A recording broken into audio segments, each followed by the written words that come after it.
Hey everyone, this is SK Chaudhary from SKC live. आप सभी के साथ एक नई जानकारी के साथ हाजिर हूं और आज का यह विशेष वीडियो आधारित है G20 के 2023 में होने वाली मीटिंग पे।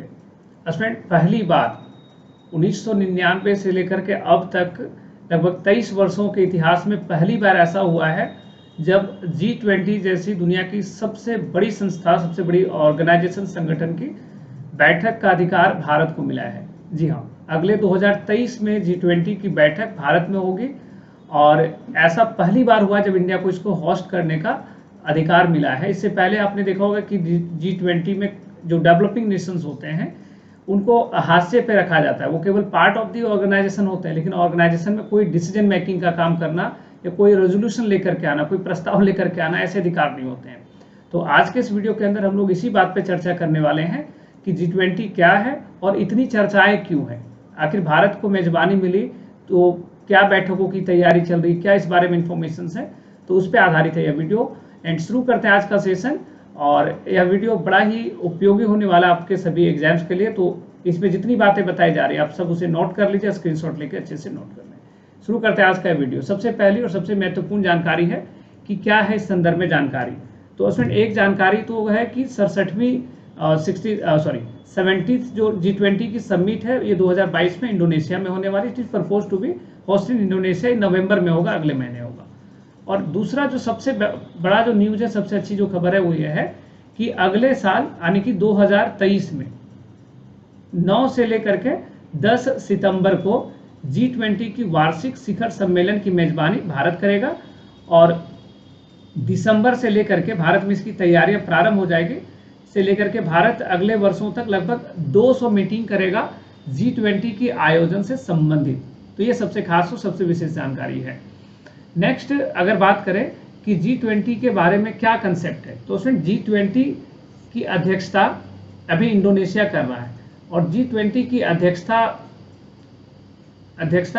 भारत को मिल जाएगा। इसकी राइट्स भारत 1 दिसंबर से स्टार्ट करेगा।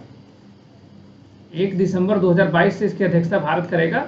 अगले वर्ष 30 नवंबर तक 2023 तक इसकी अध्यक्षता भारत को है।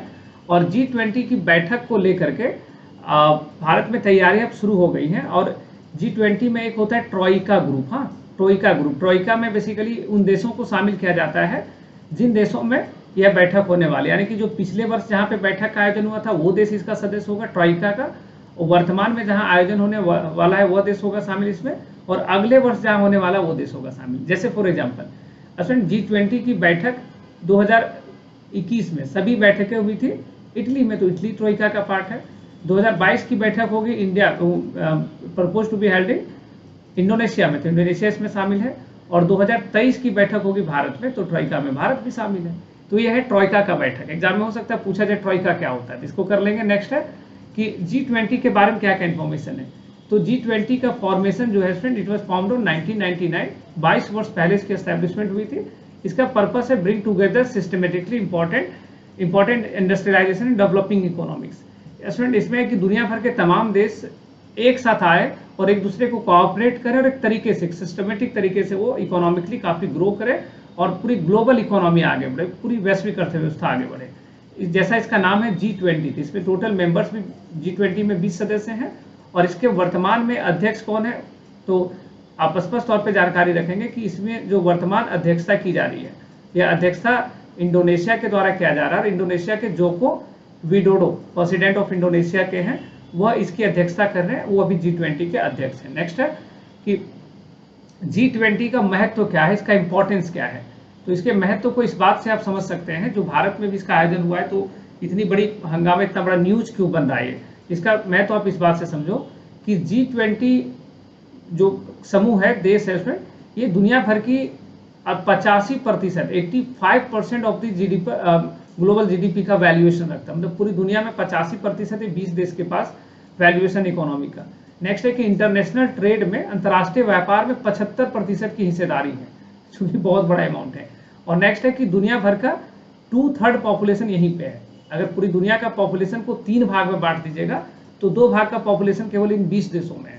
और हिंदी में भी नीचे हमने लिख रखा है कि G20 का महत्व क्या है। ट्रेड में 75%, 85% का कंट्रीब्यूशन इसमें, और जनसंख्या कितना है तो 2/3 इन द वर्ल्ड, 2/3 जनसंख्या इन देशों में सर्वाइव करती, निवास करती है। तो इस दृष्टिकोण से भी G20 काफी महत्व रखता है। उसके बाद है G20 के मेंबर्स कंट्री कौन कौन है। मेंबर्स में हमने यहाँ पे लिस्ट बना रखा है और इस लिस्ट को आप और आसानी से देख सकते हैं। इस लिस्ट में आपको दिख रहा होगा कि इधर Canada, USA, Mexico, Brazil, Argentina, UK, Germany, France, Italy, Turkey, Saudi Arabia, India, China, Russia, Japan, South Korea, Indonesia and Australia और साउथ अफ्रीका। इधर आप देखेंगे स्टूडेंट तो टोटल 19 देश आपको दिखेंगे। हाँ, देश कितने, 19 देश इसमें शामिल है। और एक इसमें शामिल है यूरोपियन यूनियन। आपको पता है यूरोपियन यूनियन में 28 देश खुद ही हैं, पहले 27 था, एक और ऐड हुआ है। तो एक है यूरोपीय यूनियन, यूरोपियन यूनियन इसमें शामिल, यानी कि 19 देश प्लस एक संघ इसमें शामिल है। और इसके टोटल जो यूनिट्स है वो कितना हो जाता है, 20 यूनिट्स हो जाते हैं। तो हमने यहाँ पे पूरी लिस्ट बना रखी है, आप इसमें देख सकते हैं मेंबर्स कौन कौन है। आप इस प्रश्न पे यहाँ पे एक सवाल पूछा जाएगा, वो होता है इंडिया और इंडिया के नेबर कंट्रीज। तो आप देख सकते हैं इंडिया के अलावा भारत का कोई भी पड़ोसी देश इसका सदस्य नहीं है। जैसे आप देखो यहाँ पे आपको कहीं पे भी एक चाइना को छोड़ करके कहीं पे आपको नेपाल का नाम दिख रहा है, नहीं। कहीं पे आपको बांग्लादेश का नाम दिख रहा है, नहीं। कहीं पे आपको भूटान का नाम दिख रहा होगा, डेफिनेटली नहीं। कहीं पे आपको श्रीलंका दिख रहा है, नहीं। कहीं पे पाकिस्तान दिख रहा है, बिल्कुल भी नहीं। कहीं पे आपको और भी कोई म्यांमार दिख रहा है, नहीं। तो एग्जाम में एक सवाल यही आता है कि इनमें से कौन सा देश इसका मेंबर है या नहीं है। तो खास करके वो भारत के पड़ोसी देशों का सवाल उसमें डालने का प्रयास करते हैं और उस तरह से आपसे पूछा जाता है। तो ये सभी जानकारियां रखेंगे G20 मेंबर्स के बारे में। और ये लिस्ट है G20 की सबमिट का कि अपकमिंग कहाँ कहाँ पे इसकी बैठकें होंगी। तो G20 की जो पहली बैठक हुई थी ये 2008 के अंदर यूएसए में हुआ था। जो इसकी जो 15वीं बैठक हुई है 2020 में, ये सऊदी अरेबिया में हुआ है। रिसेंट बैठक भी हम लोग देख लेते हैं। 16वीं बैठक 2021 इटली में हुई है। 17वीं बैठक 22 में इंडोनेशिया में हुआ है। 18वीं बैठक जो G20 की होगी 2023 में, यह इंडिया में होगा। और 90 नंबर का जो बैठक होगा G20 का, यह ब्राजील में प्रपोज है 2024 में। और 20वीं बैठक होगी 2025 में साउथ अफ्रीका में। यहाँ पे समझने वाली बात यह होगी कि G20 की बैठक की जब हम बात करते हैं तो सभी की बात करते हैं। जैसे अलग अलग देशों के जो कॉमर्स मिनिस्ट्री है, वाणिज्य मंत्रियों की बैठक, वो भी वही देश होस्ट करेगा जहाँ पे सबमिट होने वाला है। अगर यहाँ के विदेश मंत्रियों की बैठक है, फॉरेन मिनिस्टर्स की बैठक, तो वही देश होस्ट करेगा जहाँ पे होने वाला है। अगर यहाँ के कल्चरल मिनिस्टर का सांस्कृतिक मंत्रियों की बैठक होने वाला है तो ये बैठक कौन बुलाएगा, वही देश जहाँ पे ये meeting propose to be held है। जैसे 2022 के अंदर जितनी बैठकें हुई होंगी 2022 में, सब मीटिंग किया गया इंडोनेशिया के द्वारा। 2023 के अंदर जितनी भी बैठकें होंगी, चाहे वो वाणिज्य मंत्रालय का, विदेश मंत्रालय, रक्षा, संस्कृति, किसी का, सब बैठक कहाँ पे होगा, इंडिया में होगा। तो ये इस बारे में महत्वपूर्ण जानकारी जिसको आपको जानकारी रखना है, देखना है।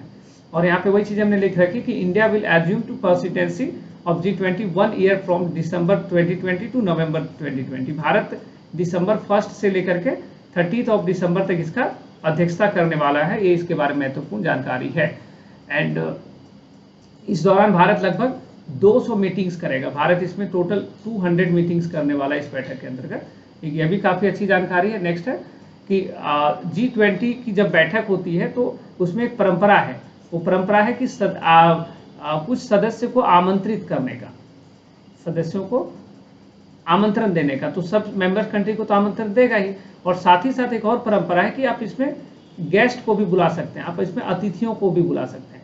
तो अतिथि यहाँ पे कोई इंडिविजुअल नहीं होता है, बल्कि अतिथि कौन होता है, तो कोई देश होगा या फिर कोई संगठन होगा। जैसे आप देख सकते हैं कि इंडिया ने डिसाइड किया है बांग्लादेश को, इजिप्ट को, मॉरिशस को, नीदरलैंड को, नाइजीरिया, ओमान, सिंगापुर, स्पेन और यूएई को एक गेस्ट कंट्री के तौर पर बुलाएगा, अतिथि देश के रूप में बुलाएगा। तो एग्जाम में ये भी सवाल पूछा जाएगा कि भारत ने अतिथि देश के तौर पे किसे आमंत्रित किया है, तो ये सभी अतिथि देश हैं। और इसके साथ ही साथ ऑर्गेनाइजेशंस को भी इंडिया ने इसमें बुलाया है। और कौन कौन से ऑर्गेनाइजेशन इसका हिस्सा है, तो इसमें इंडिया ने सबको बुलाया, United nation, IMF, world bank, WHO, ILO, सबको, दुनिया भर की जितनी भी दुनिया की सभी संगठनों को लगभग इंडिया ने इन्वाइट किया है। दुनिया के सभी संगठनों को लगभग इसमें इंडिया ने इनवाइट किया है। मतलब इधर जो हमने देखा लगभग 10 कंट्रीज हैं, इन सबको इनवाइट किया गया है। और 12 देश है ना टोटल, इसमें आप काउंट कर सकते हैं कितना हो रहा है। 9 कंट्रीज, ऑब्वियसली 9 है। हाँ, टोटल 9 देश इधर से हैं और उधर कुछ मेंबर्स हैं जो अलग अलग संगठन है। तो फ्रेंड ये इस बारे में काफ़ी महत्व। अब इंडिया का क्या इसमें कॉन्ट्रीब्यूशन है, देखिए अभी आपको पता है कि India is the became the 5th biggest economy in the world. Bharat दुनिया का 5वां सबसे बड़ा इकोनॉमी बन चुका है। और आपने एक और जानकारी रखा होगा कि SBI रिपोर्ट के अनुसार इंडिया 2029 तक जापान को पीछे छोड़ के India became the 3rd biggest economy in the world. तो भारत का जो ये पावर हो रहा है, भारत का जो इकोनॉमिकली जो भारत एक बड़ा राष्ट्र के तौर पे विकसित हो रहा है और भारत धड़ाधड़ कई सारे डिसीजन ले रहे हैं, बड़े बड़े निर्णय ले रहा है। तो उस दृष्टिकोण से यह बैठक काफी महत्व रखता है और इस दृष्टिकोण से यह एग्जाम में सवाल भी पूछे जाएंगे, ढेर सारे प्रश्न। तो आज के इस G20 से जुड़ी हुई बैठकों और इससे जुड़े हुए डिसीजन के बारे में ये सारी जानकारियां हैं। और जाहिर सी बात है कि दुनिया झुकती है, झुकाने वाला चाहिए, वो कद चाहिए, वो डिसीजन लेने का क्षमता चाहिए। भारत एक बड़े राष्ट्र के तौर पे स्थापित हो रहा है, इसमें हर भारतीय का काफी योगदान है। हर भारतीय ने खूब मेहनत किया है, चाहे देश की सरकार की बात हो, व्यवस्था की बात हो, देश के कामगारों की बात हो, किसानों की बात हो, सबने मिलकर के काम किया है। तब भारत आज दुनिया के सामने एक इकोनॉमी पावर के रूप में स्थापित हो पा रहा है। तो आज के इस वीडियो में इतना ही। आशा करता हूँ वीडियो आपको, ये सेशन आपको काफी पसंद आया होगा। इसी प्रकार की अन्य जानकारियों के लिए आप जुड़े रहिए SKC लाइव के चैनल के साथ। आपको और भी अलग अलग विषयों पे लगातार टॉपिक्स, लगातार आपको डिस्कशन सेशन मिलता रहेगा। Thanks to being in this session. Take care, bye bye.